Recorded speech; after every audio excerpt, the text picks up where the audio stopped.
Hello everyone, good morning, welcome back to new blog. আশা করি তোমরা সবাই খুবই ভালো আছো আর আমিও ভালো আছি। আর আজকের ব্লগটা পুরো দেখতে থাকো, আশা করি তোমাদের ভালো লাগবে।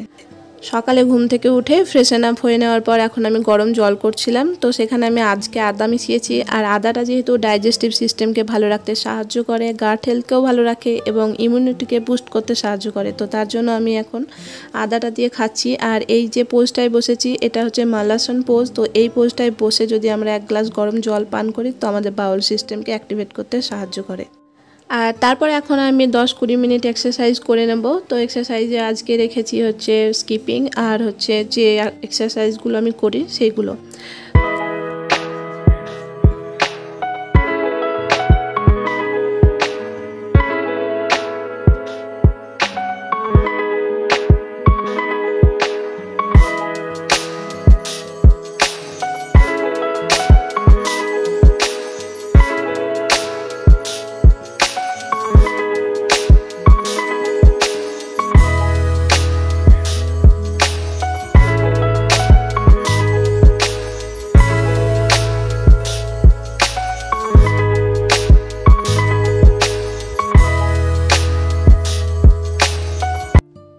আজকের ব্রেকফাস্টে রেখেছিলাম হচ্ছে শুধুমাত্র ওটস আর ডিম সেদ্ধ। ওটসে যেহেতু প্রচুর পরিমাণে ফাইবার থাকে তার জন্য সেটা আমাদের ওয়েট লসে সাহায্য করে এবং অনেকক্ষণ পেটটা ফুল রাখতে সাহায্য করে। আর তার সাথে ছিল ডিম। ডিমে আছে প্রোটিন, আর প্রোটিন আমাদের শরীরের খুবই দরকার। প্রোটিনকে যেন কোনো সময় আমরা বাদ না দিয়ে দিই। প্রোটিনকে কিন্তু সবসময় আমাদের খাদ্যের তালিকাতে রাখতেই হবে।